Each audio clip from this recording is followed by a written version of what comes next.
Assalamualaikum warahmatullahi wabarakatuh. Bismillahirrahmanirrahim. Alhamdulillah alladzi bi ni'matihi tatimmu shalihat. Asyhadu an la ilaha illallah wahdahu la syarikalah wa asyhadu anna Muhammadan abduhu wa rasuluh la nabiyya ba'dah. Allahumma shalli wa sallim wa barik ala Muhammad ibn Abdillah wa ala alihi wa ashabihi wa ala man ittaba'a hudah, amma ba'd. Yang Allah muliakan jamaah ikhwan dan akhwat fillah yang dimuliakan Allah Subhanahu wa taala, ta'alallahu wa iyyakum bisihhati wal afiyah. Pertama-tama mari kita bersyukur kepada Allah, memujinya dengan mengucap alhamdulillah. Shalawat serta salam semoga selalu Allah limpahkan untuk Nabi kita Muhammad sallallahu alaihi wasallam, juga atas keluarga, sahabat dan pengikut beliau sepanjang zaman. Jamaah rahimakumullah, insyaallah pada malam hari ini setelah tadi kita bertukar pikiran karena materi kita sebelumnya membaca kitab Minhatul Mughis sudah kita selesaikan. Kemudian beberapa kali pertemuan untuk sementara kemarin mengangkat beberapa tema dari kitab Ar-Risalah Al-Qushairiyah. Insyaallah pada malam hari ini karena sudah ada semacam khutbah atau kurikulum lah istilahnya, kita akan baca kitab baru. Tapi bukan perjanjian baru ya, tapi kitab baru. Sebuah buku yang ditulis oleh ulama asli Spanyol. Kalau sekarang Cordova ya.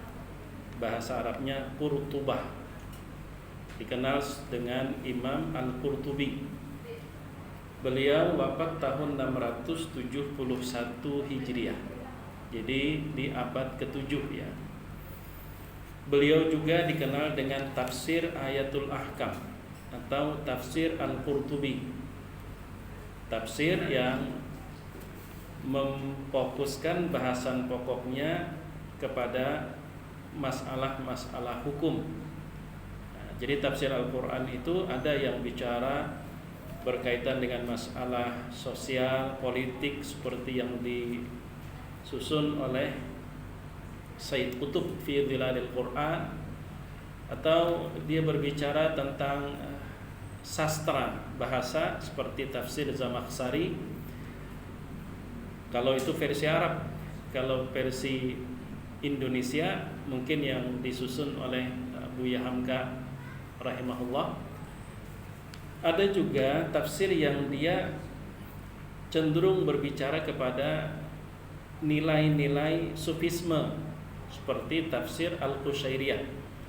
Ada tafsir An-Nasafi, ada tafsir Ibnu Katsir, ada tafsir Al-Kabir, banyak sekali tafsir sesuai dengan kecenderungan penyusun dan penulis ya.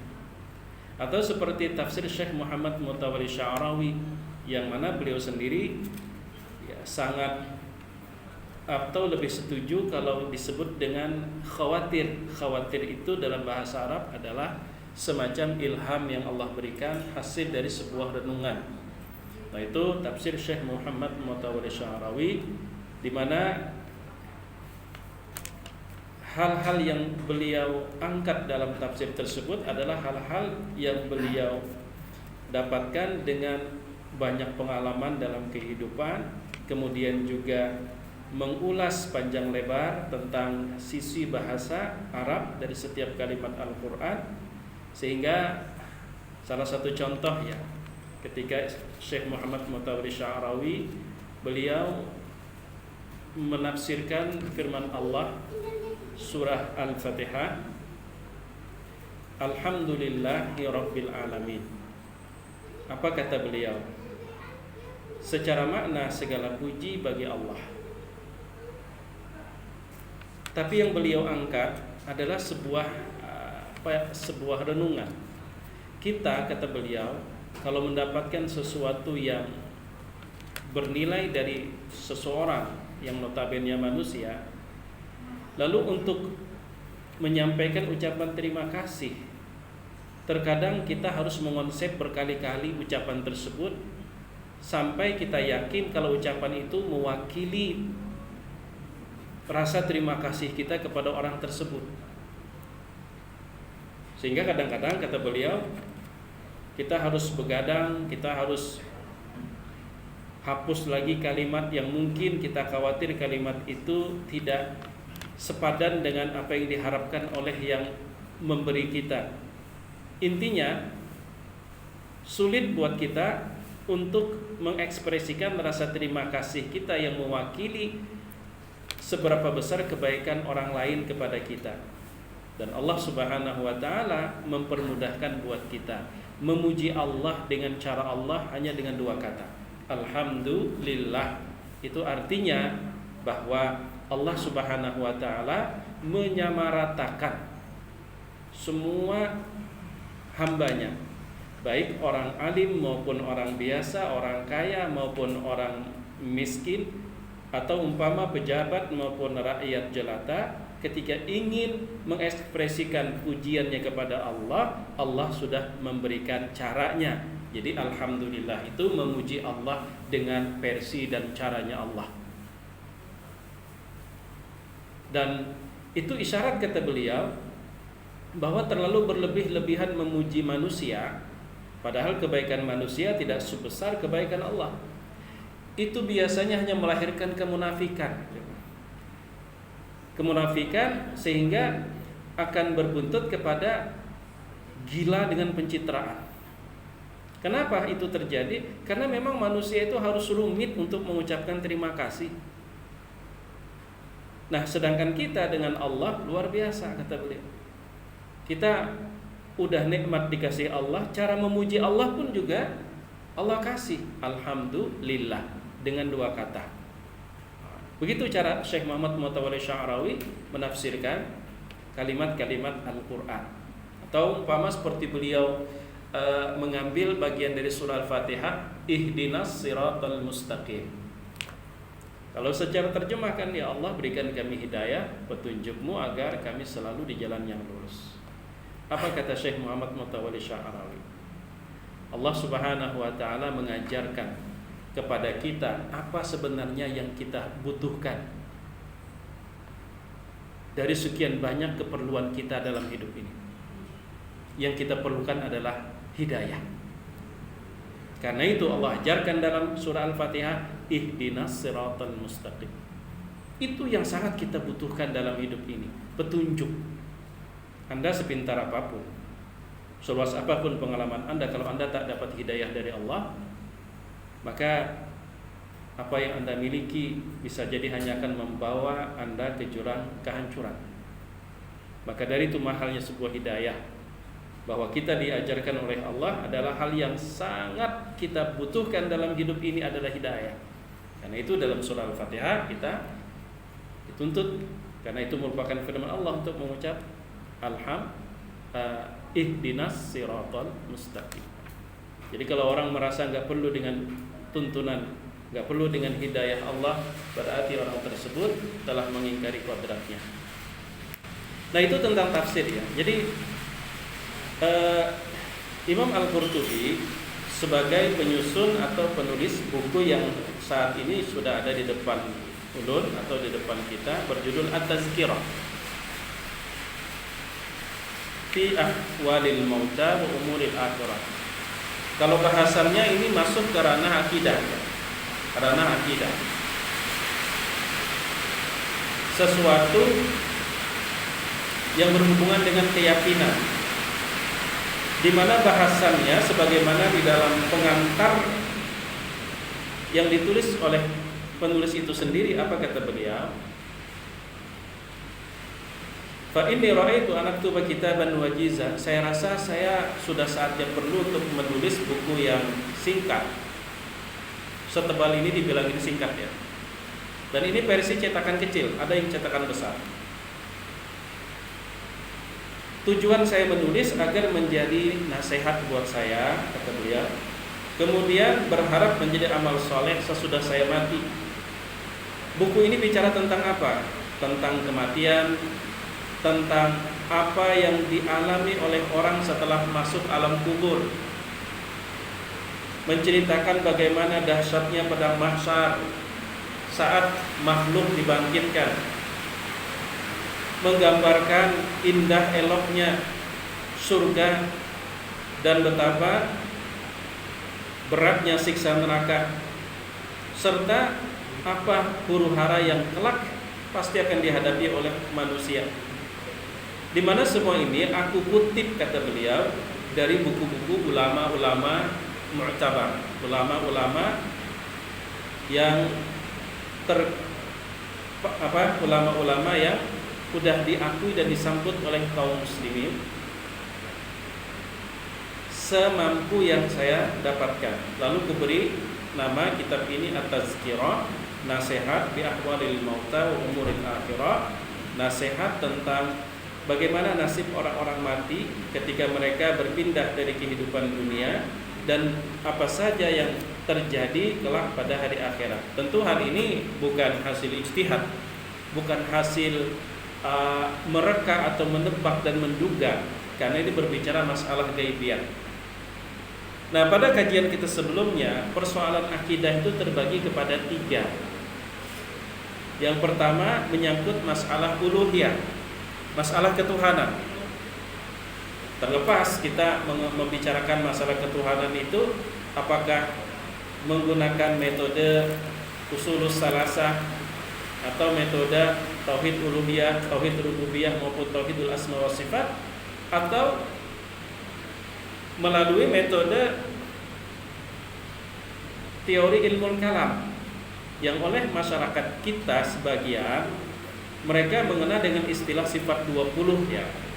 Tapi intinya bahwa sepertiga bahasan akidah itu berbicara tentang soal ketuhanan.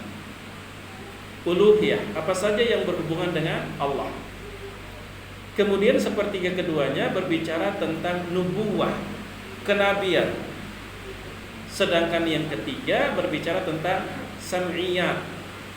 Sam'iyat itu kalau bahasa kita sesuatu yang tidak berhubungan dengan masalah ketuhanan maupun kenabian, tapi berkenaan dengan apa yang kita yakini tentang perkara yang tidak kasat mata, di mana kita meyakininya karena kita menemukan data-data yang akurat baik dari Al-Quran maupun Sunnah. Umpama berbicara tentang malaikat, berbicara tentang surga, berbicara tentang neraka, berbicara tentang padang mahsyar, berbicara tentang alam kubur.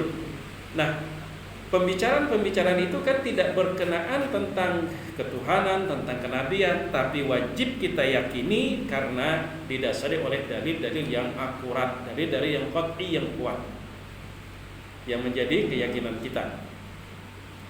Nah, sedangkan buku ini lebih banyak membicarakan tentang bagian ketiga, yaitu sam'iyah. Jadi kita petakan dulu agar kita betul-betul ngaji gitu. Dan sekedar informasi, belum coba tadi untuk melihat browsing, memang ada di Shopee versi terjemahnya. Ini versi terjemahnya ada. Nah, karena itu ulun pilih, barangkali kalau pian ingin menjadikan sebagai bahan bacaan di rumah, kalau kurang lebih harganya sekitar 100 sekian puluh ya, gak nyampe 150 ribu harga buku yang udah versi terjemah. Murah apa mahal tergantung. Kalau kita melihat isinya, maka sangat murah. Tapi kalau kita melihat kertas sampulnya atau kita ukur dengan dompet kita, mahalnya luar biasa. Tapi tanpa kita sadari udah berapa ratus ribu habis kita beli paket data. Hanya untuk browsing-browsing, ngikuti ya, celoteh-celoteh di grup-grup WhatsApp, atau hanya sekedar umpama penasaran ini video apa sih yang dikirim oleh kawan, ternyata video-video yang mungkin hanya sekedar hiburan, dan itu tanpa kita sadari sebenarnya menghabiskan kuota ya. Dan kuota itu kita beli dengan uang. Termasuk di Masjid Al-Barqah itu kan kita baca kitab Ihya Ulumuddin. Terjemahnya itu kata yang beli itu hampir 10 jilid. Kalau versi Arabnya cuma 5 jilid. terjemahnya hampir 10 jilid, harganya sekitar 1 jutaan. Mahal kalau kita lihat isi, tidak murah. Tapi kalau kita lihat kertasnya, lihat dompet kita, mahalnya luar biasa. Nah, jadi mahal apa murah? Relatif. Nah, relatif. Jadi ulun lihat tadi di Shopee ada yang jual online, harganya kisaran kalau tidak salah sekitar 130-an, 140 ribu. Itu versi terjemah. Ya kalau versi Arab ya monggo, alhamdulillah kita sama-sama kita baca ya. Agar kajian kita memang betul-betul terarah gitu. Betul-betul terarah. Karena ulun memperhatikan di antara pian ada yang rutin tiap pekan itu ada. Sayangkan kalau umpama kita tidak lebih arahkan kajian-kajian kita. Tapi karena pada minggu yang lalu ulun berjanji ya, atau menyampaikan bahwa materi kita yang akan datang melanjutkan yang disebut dengan musyahadah. Kemarin kan muraqabah. Musyahadah. Ulun ingin selesaikan itu sebentar dulu, nanti kita masuk ke sini. Karena janji itu utang. Rasul mengatakan ayatul munafik thalath. Ciri orang itu punya terpapar sifat kemunafikan itu ada 3. Idza wa'ada khalafa. Kalau dia berjanji, dia mengingkari janjinya. Wa idza tumina khan, kalau dikasih amanah, dia mengkhianati. Wa idza hadatsa kadzab. Kalau dia ngomong susah dipercaya, banyak dustanya. Itu terindikasi terpapar virus munafik ya. Berharap tidak termasuk situ, setidaknya ya barang semenit 2 menit ulun ingin menyelesaikan apa itu musyahadah. Ketika Rasul pada hadis itu ditanya tentang Islam, beliau jawab tentang iman, beliau jawab kemudian tentang ihsan. Secara bahasa ihsan itu apa sih? Ihsan itu adalah menyalurkan atau menyampaikan suatu kebaikan tanpa pamrih. Itu ihsan. Berbuat baik di mana kebaikan itu dirasakan orang lain, tapi sedikit pun tidak ada hasrat dalam hatinya berharap balasan dari orang yang menerima kebaikan. Kenapa? Nah, di situ Rasul Shallallahu Alaihi Wasallam menjelaskan, karena orang yang memiliki sifat itu ketika dia berbuat baik yang merupakan bentuk ibadah, karena itu perintah Allah, yang ada dalam pikirannya cuma Allah. Anta'budallah ka'annaka tarah, bahwa engkau beribadah melaksanakan perintah Allah, suasana hati dan pikiranmu selalu seakan-akan kau melihat Allah. Artinya yang kau lihat itu hanya Allah. Yang kau lihat itu hanya Allah. Atau kalau itu yang disebut musyahadah. Kalau tak mampu, maka apapun yang kau lakukan, gerak-gerikmu selalu dilihat oleh Allah. Nah, Imam Jalaluddin Abdurrahman As-Suyuti wafat 911 Hijriah. Beliau mengomentari hadis itu simpel tapi padat. Apa kata beliau? Al-itqanu fil amal. Ciri orang muslim beriman yang baik, kalau dia berbuat, dia selalu menjaga kualitas. Sederhananya, kalau kita melaksanakan perintah seseorang, lalu kita melaksanakannya, yang memerintahkan ada di hadapan kita, tentu kita akan melakukan dengan baik apa yang diperintahkan. Yang membuat kita itu asal-asalan, kita merasa yang nyuruh nggak lihat, yang nyuruh nggak ngoreksi, yang nyuruh kita nggak menilai. Itu yang membuat kita terkadang melakukan suatu perintah itu seadanya. Tapi kalau kita melakukan suatu perintah itu dengan keyakinan mata batin kita bahwa yang memerintahkan itu ada di hadapan kita dan sedang memperhatikan sekecil apapun gerak-gerik kita, maka itu yang akan mendorong kita untuk melakukan sebaik mungkin.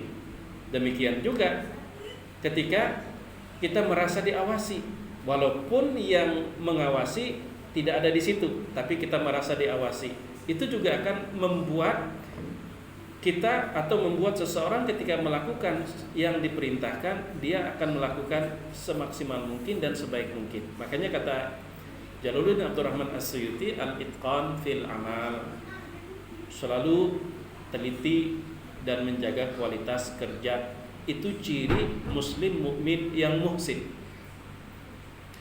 Nah, tapi sebenarnya kalau kita bahas dari kacamata orang-orang sufi ya, mereka melahirkan dua istilah, musyahadah dan muraqabah. Memandang Allah dengan mata batin dan mata hati, dan muraqabah. Dua-duanya berujung kepada hal yang sama, apa? Selalu ingat Allah. Kita memang tidak bisa melihat Allah dengan kasat mata, tapi melalui karya dan ciptaannya kita bisa merasakan bahwa Dia tidak pernah hilang, bahwa Dia selalu ada, dengan melihat karya dan ciptaannya. Pada bahasan kita kemarin membahas akidah Tahawiyah, itu udah kita jelaskan sedikit perumpamaannya. Barat seorang suami istri berangkat meninggalkan rumah pagi-pagi, masing-masing tahu dan kenal betul sepatu yang dipakai. Nah, pada saat si suami ini ada keperluan mendadak, dia pulang lebih awal. Saat dia buka pagar rumah, di depan pintu dia melihat sepasang sepatu istrinya. Yang dia lihat sepatu, tapi pikirannya membawa bahwa di dalam ada istri. Padahal dia nggak ngelihat. Dia nggak ngelihat dengan kasat mata, tapi dengan melihat sepatu yang itu sering dipakai oleh istrinya, yang tadi berangkat pakai sepatu itu. Saat dia melihat sepatu tersebut, bola matanya melihat sepatu itu, pikiran, ingatannya langsung kontak. Kemana kontaknya? Bukan kepada sepatu itu saja, tapi dia kontak kepada istrinya. Oh, yang dia ingat istri. Jadi kita memang tidak bisa memandang Allah dengan kasat mata, tapi kita bisa memandangnya dengan mata batin kita melalui ciptaannya, sehingga kita selalu ingat. Walaupun hal ini tentu sebagaimana yang kita bahas, secara teori sih mudah, tapi perlu latihan. Dan para ulama memberikan semacam kiat, seakan-akan bangun sebuah dialog antara kamu dengan apa yang kau pandang. Seakan-akan dia itu berbisik, aku ciptaan Allah loh. Aku ciptaan Allah. Itu hanya semacam ya kiat, ya cara. Walaupun tidak mesti harus seperti itu. Kalau sudah kita terbiasa, saat kita melihat seperti tadi, saat melihat sepasang sepatu istri, langsung pikiran kita berkesimpulan ada istri saya di dalam rumah, padahal kita belum lihat. Nah, kalau masalah manusia bisa saja meleset tebakan kita, tapi tentang karya-karya Allah tidak ada yang menciptakan sesuatu pun di alam semesta ini kecuali Allah.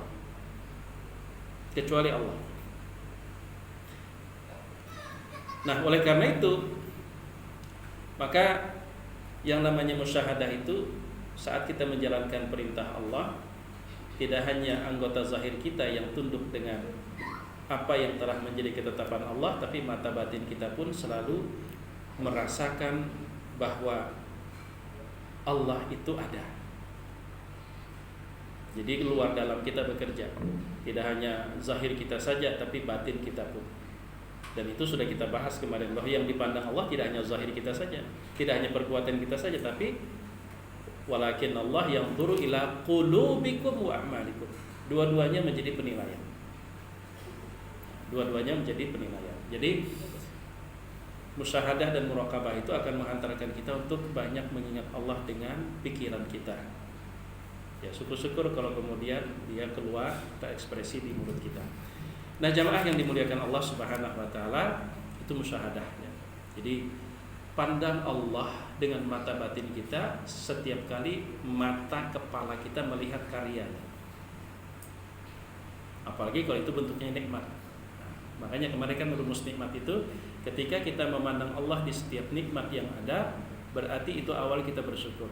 Ketika kita lupa kepada Allah pada sebuah nikmat, maka itu awal pintu kita melakukan kekufuran. Di mana saat kita memandang Allah pada sebuah nikmat, jika nikmat itu ada pada diri kita, itu akan menghantarkan kita terhindar dari penyakit sombong. Apa yang sih kita sombongi? Sementara yang ada di diri kita adalah titipan Allah. Orang sombong tuh kalau dia merasa itu hasil kerja dia semata, orang nggak ada hak, bahkan jangan bawa-bawa nama Tuhan, seperti Firaun, itu sombong. Nah, ketika nikmat itu ada pada orang lain, saat kita memandang Allah pada nikmat tersebut, kita akan terhindar dari penyakit iri dengki. Kenapa? Karena Allah yang ngasih.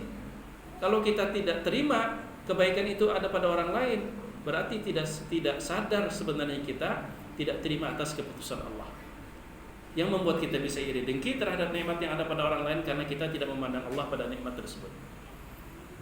Nah, jamaah yang dimuliakan Allah Subhanahu wa taala, supaya untuk menghemat waktu, jadi bab pertama adalah tentang babun nahyi an tamannil maut wa du'a bihi li dhurrin nazala fil mali wal jasad. Kalau kita bikin satu pertanyaan, kalau kena musibah baik pada harta ataupun pada tubuh kita, boleh nggak kita berangan-angan menungkai ini mati jangan sudah?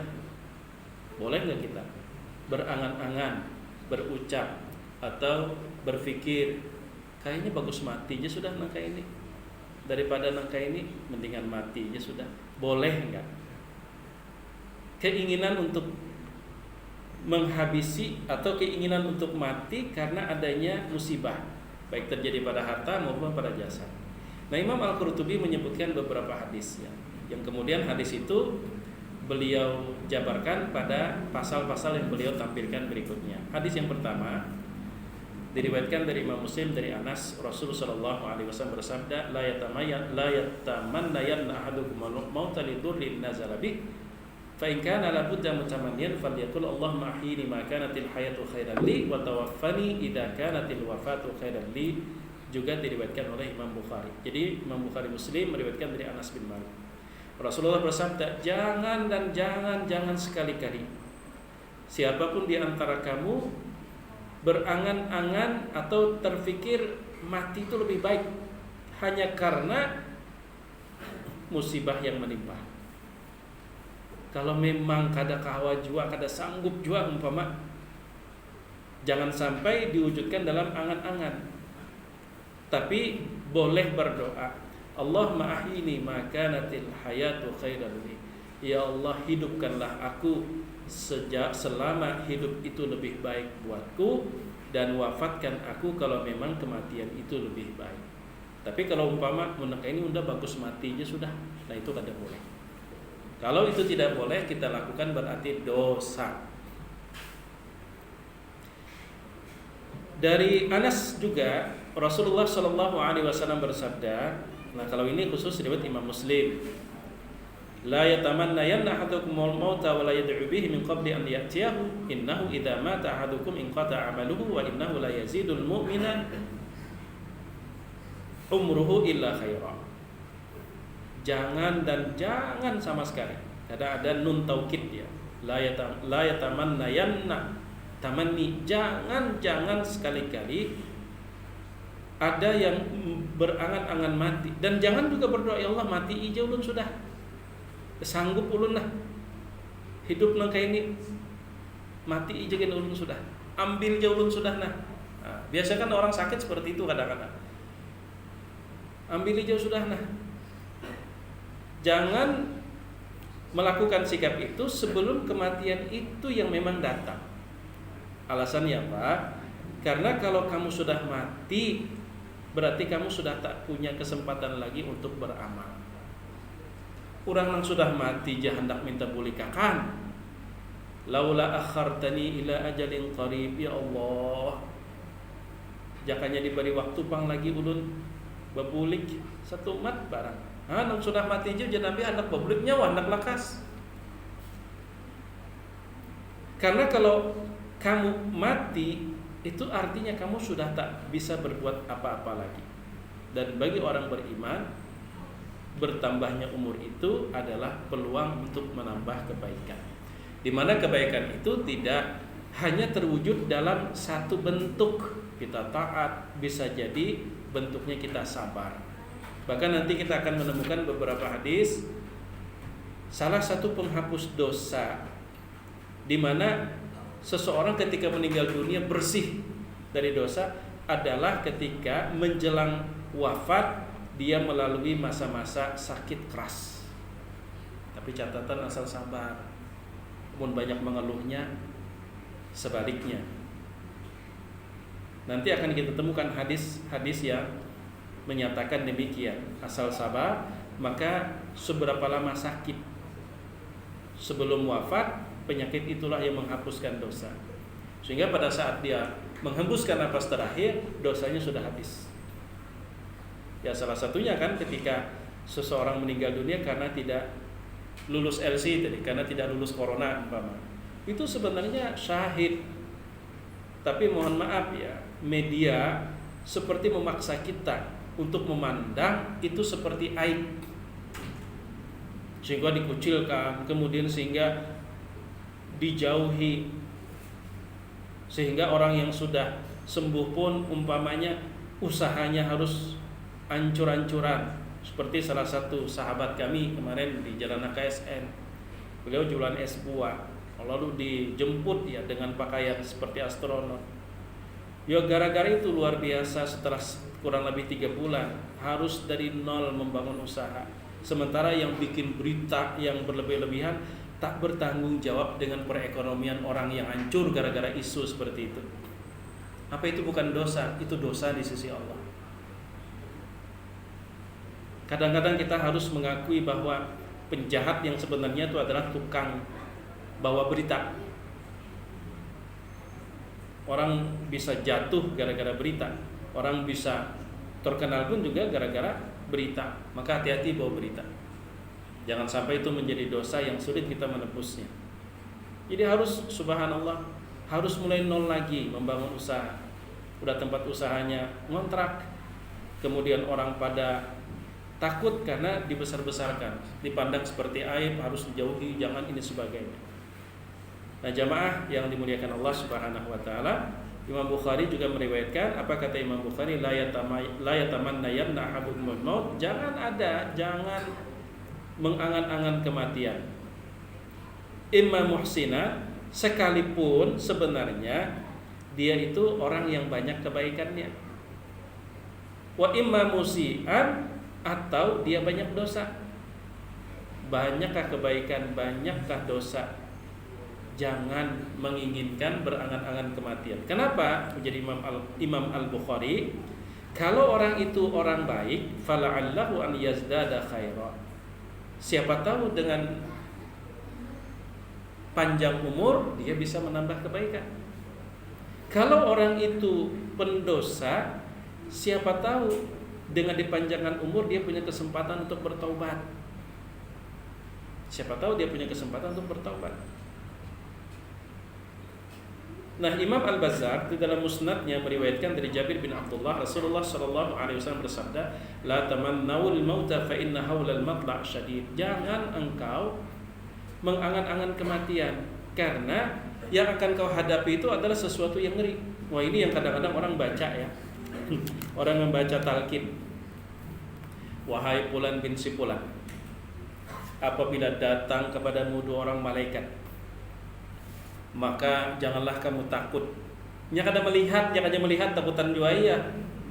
Jangan takut dan jangan gentar, karena keduanya adalah makhluk daripada makhluk Allah Subhanahu wa taala. Harap bepandai, jangan takut, jangan gentar. Pian belum melihat malaikatnya kayak apa gerak datang. Kamu jangan hanya melihat. Bisa kalau berubah kalimatnya, apabila datang kepada kamu 2 orang malaikat, awas hati-hati nyawa. Mungkin mereka itu bisa. Masalah baca talqin, belum melihat nih, belum mati. Fa inna haulal matla' syadid, karena yang akan kau hadapi itu bukan sesuatu yang ringan, berat. Wa inna minas sa'adati an yatula umrul 'abdi hatta yarzuqahu Allahu al-inaba, dan di antara kebahagiaan adalah ketika umur panjang, dan dengan panjang umur itu semakin dekat kepada Allah. Kalau tadi orangnya ahli ibadah, ibadahnya tambah. Kalau tadi orangnya pendosa, diberikan kesempatan untuk bertaubat. Diberikan kesempatan untuk bertaubat. Nah, itu beberapa hadis yang dikutip oleh Imam Al-Qurtubi pada bab ini. Kemudian beliau memberikan penjelasan. Pasal pertama, ulama mengatakan kematian itu bukan berarti akhir dari segalanya. Sehingga boleh kita berangan-angan, memang limbah nyawa mati habis gak kesah? Kada. Kalau limbah mati habis kesah? Kada. Al-mautu laysa bi'adzabin ma' wala fana'i sarf. mati itu bukan akhir dari segala-galanya. Innama huwa inqita'u ta'alluqir ruhi bil badan wa mufaraqatuhu wa hailatun bainahuma. Kematian itu hanya berarti terputusnya hubungan ruh dengan jasad dan berpindah dari satu alam kepada alam yang lain, bukan mati. Makanya ada orang mengatakan, siapa bilang hidup itu cuma satu kali? Hidup 2 kali katanya, sekali di dunia, sekali di akhirat. Apa yang akan dialami di akhirat itulah hasil dari kerja kita di dunia. Ya kalau begitu maksudnya, ya mungkin ada benarnya hidup itu tidak 1 kali, hidup itu 2 kali ya, di dunia dan di akhirat. Bagaimana nasib di akhirat ditentukan di dunia. Dan kematian itu adalah satu ujian yang cukup berat. Karena Allah menyebutnya dalam Al-Quran surah Al-Maidah, fa'asabatkum musibatul maut, lalu menimpa kalian musibah kematian. Ulama mengatakan, kalau kematian itu suatu musibah, ada yang lebih berat dan besar dari musibah kematian itu sendiri. Apa? Lupa lawan kematian itu musibah, benar? Kematian itu musibah, yang lebih kenal itu lupa lawan kematian. Merasa panjang jauh umur terus, merasa lawas hal lagi sisanya. Karena itu di dalam Islam kan menyemir rambut yang sudah beruban kembali ke warna asal hitam itu dilarang. Termasuk juga mengikir gigi. Pakai sepatu Pak Ustadz, entah pun Ustadz lain aja. Bersepatu. Kalau sederhananya keperluannya apa? Nah, kalau kita melihat kenapa mengikir gigi sin itu dalam Islam diharamkan. Karena si pelakunya kada terima kalau umur tua. Cara tradisional orang-orang Arab dulu, bahkan juga mungkin yang bukan Arab, untuk memprediksi usia seseorang itu dari gigi. Bila giginya masih mungil-mungil berarti umurnya anu. Karena semakin tua usia kita, maka gigi ini semakin besar. Saking tuanya kembali anum, ya kada bergigi lagi. Habis sudah, tuh saking tuanya memberi ke anum. Kan dulu, jangankan di zaman Nabi ya, zaman datuk nini kita aja, kada ada orang akta kelahiran. Paling pian apabila lahir, aku lahir rasanya Jepang masuk ke Banjar. Nah, apabila ya ada tahu. Ada juga patokan apabila lahir rasanya 2 tumbang pohon niur tuh lah. 2 tumbang pohon niur, mana tahu kita. Itu patokan orang dulu. Sehingga untuk menilai, memprediksi nilai seseorang, umur seseorang tuh dari gigi. Maka ada beberapa orang yang secara psikolog dia tidak terima kalau umur itu bertuha. Dia ingin selalu dipandang anum, dikikirlah gigi supaya mungil seperti gigi susu.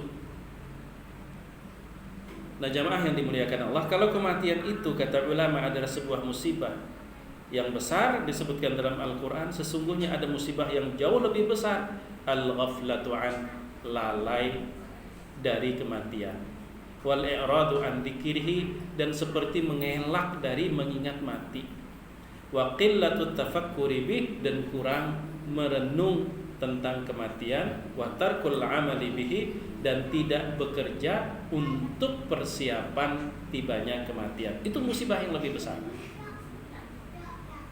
Sesungguhnya kematian itu sendiri itu sebenarnya sudah cukup sebagai nasihat. Ya, tentu bagi orang yang mau merenung, mau berfikir. Dalam sebuah hadis Rasulullah sallallahu alaihi wasallam diriwayatkan, "Lau annal bahaima ta'lamu minal mauti ma ta'lamuna ma akaltum minha samina." Ujar Nabi sallallahu alaihi wasallam, andai kata binatang itu mengetahui apa yang terjadi sesudah kematian nang dialami oleh manusia, maka kadada nang lamaknya binatang tuh. Saking inya ngeri dengan apa yang akan dihadapi sesudah kematian. Nah, kemudian ada sebuah kisah terakhir karena waktu Isya sudah sampai.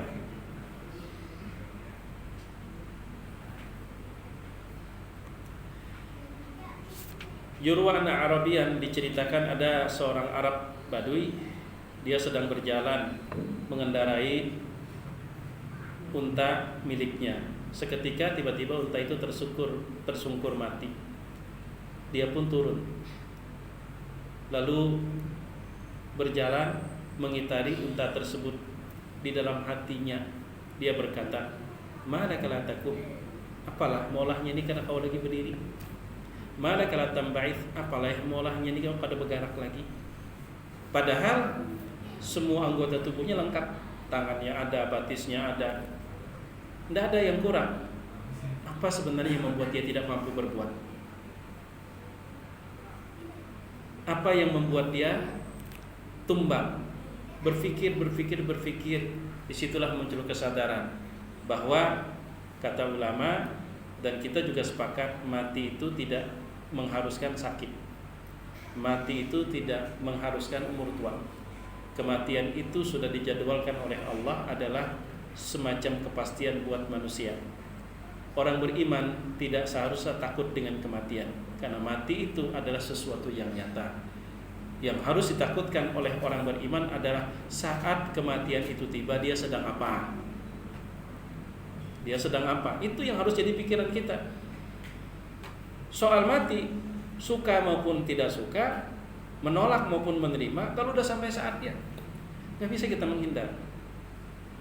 Karena itu sudah pasti. Tapi yang masih menjadi teka-teki buat kita adalah saat ajal tiba itu, apakah kita sedang berbuat baik atau sebaliknya, naudzubillah. Bahkan apakah kita masih berstatus sebagai muslim atau udah berbalik haluan, naudzubillah. Makanya bagi orang beriman, sebagaimana yang ulun bahas sebelumnya, bahwa kematian itu bagi orang Islam adalah kemuliaan. Karena dengan meninggal berarti dia udah positif. Di saat ajal tiba, statusnya muslim. Dan itu husnul khotimah, paling rendah. Sedangkan kita yang masih hidup, ulun pian kita berataan, sebanyak apapun amal soleh yang kita lakukan, kita belum bisa menjawab teka-teki kena waktu umur kita habis muslim kada. Belum bisa kita menjawab teka-teki tersebut. Itu terjawab ketika ajal tiba, ruh keluar dari tubuh kita, saat itu kita muslim apa tidak. Maka kematian bagi seorang muslim adalah suatu kehormatan. Bagi non muslim tentu itulah jawaban tegas teka-teki bahwa dia su'ul khatimah. Nah, barangkali ini dulu yang dapat ulun sampaikan, walaupun tinggal satu pasal lagi sebenarnya tentang penjelasan Imam Al-Qurtubi, tapi ulun rasa bisa disingkat gini. Masih ada waktu sebentar, langsung terjemahnya saja. Diriwayatkan dari Sahal bin Abdullah Tusturi, dia berkata, hanya salah satu di antara 3 orang yang berangan-angan mati. Jadi bila ada orang tuh mengangan-angankan mati, satu di antara 3 orang. Yang pertama, jahilun bima ba'dal maut, orang yang kada tahu apa yang terjadi sesudah mati. Jangannya tahu kada waninya. Yang kayak tadi jurut tukang talqin, bila datang 2 orang malaikat, maka janganlah kau gentar, jangan takut. Muhabian kada melihat, bang lagi jangan melihat, mau geda sehingga nalam tu nah. Biasa berubah kalimatnya, maka awas, hati-hati, ulun kada kau menolongi. Nah, mungkin barangkali seperti itu. Cuma yang kada melihat. Hanya satu di antara 3 orang yang mengangan-angan kematian. Yang pertama adalah orang bodoh yang tidak tahu apa yang terjadi sesudah kematian. Itu yang pertama. Yang kedua, orang yang lari dari ketentuan Allah, kada sanggup. Yang ketiga, atau orang yang betapa rindu sekali ingin berjumpa dengan Allah. Diriwayatkan malaikat maut datang kepada Nabi Ibrahim alaihissalam, Khalilur Rahman, kekasih Allah, ditugaskan untuk mencabut ruh Nabi Ibrahim. Lalu Nabi Ibrahim berkata kepada malaikat maut, malaikat, kira-kira adalah seorang kekasih sanggup mencabut nyawa kekasihnya? Kan Nabi Ibrahim itu Khalilullah, kekasih Allah. Jadi kita adalah seorang kekasih itu sanggup menyakiti kekasihnya. Nabi Ibrahim diriwayatkan berkata kepada malaikat maut demikian, hal ra'aita khalilan, yaqbidu ruha khalili, adakah ada seorang kekasih yang sanggup mencabut nyawa kekasihnya? Fa'araja malakul mauti alaihi salam ila rabbi, malaikat naik menghadap kepada Allah. Lalu Allah pun berkata, malaikat maut datangi Nabi Ibrahim. Kalau Nabi Ibrahim berucap kayak gitu, jawab dengan bentuk pertanyaan, hal ra'aita khalilan yaqra'u liqa'a khalili, adakah ada seorang kekasih nang kada hendak berdapat lawan kekasihnya? Nah, jawab begitu. Faraja'a, malaikat pun kembali kepada Nabi Ibrahim. Jadi Nabi Ibrahim tadi berucap, adalah seorang kekasih itu yang sanggup mencabut nyawa kekasihnya. Dijawab oleh malaikat, dan adalah seorang kekasih itu enggan untuk berjumpa dengan kekasihnya, dan perjumpaan itu harus melalui mati. Maka Nabi Ibrahim pun berkata, itbit turuhi as-sa'ah, namun engkau itu cabut dua ini juga. Cabut dua ini juga. Nah, barangkali ini sebagai penutup bab tentang larangan mengangan-angan mati hanya karena kada sanggup dengan ujian Allah Subhanahu wa taala, baik menyangkut diri maupun menyangkut harta. Adapun bab berikutnya sebaliknya, boleh mengangan-angan mati bahkan berdoa kalau menyangkut urusan agama. Kalau tadi kan hanya musibah yang menimpa diri, menimpa harta, umpama misal sekedar gambaran, nanti juga dijelaskan di sini.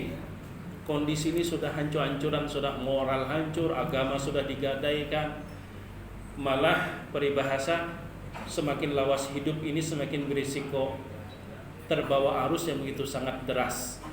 Nah, maka pada saat itu berdoa, ya Allah ambili gen ulun, adalah perkara yang boleh. Jadi harus kita bedakan mana mengangan-angan mati yang tidak boleh, mana mengangan-angan mati adalah perkara yang dibolehkan. Ini yang dapat saya sampaikan. Mudah-mudahan Allah berikan kita hidayah dan tuntunannya, dan mungkin barangkali kalau pian ingin atau memiliki buku Mukhtasar At-Tazkirah, ya bisa bekerjasama koordinasi dengan Kanda Abu Bakar ya. Abu barangkali bisa secara kolektif mungkin bisa lebih murah harganya, tapi ulun melihat harga di Sofi itu sekitar 130-an ya, sekitar itulah. Kalau lebih pun kada banyak, kalau kurang pun juga kada banyak. Cuman kalau kita melihat isi yang akan kita dapatkan, nilai-nilai dan ilmu pengetahuan yang mungkin akan membuat kita lebih baik lagi ke depannya, maka jangankan 100, 200 ribu, 10 juta pun murah sebenarnya. Salah hilaf mohon maaf, jazakumullahu khairan. Subhanakallahumma wa bihamdika asyhadu an la ilaha illa anta astaghfiruka wa atubu ilaik. Assalamualaikum.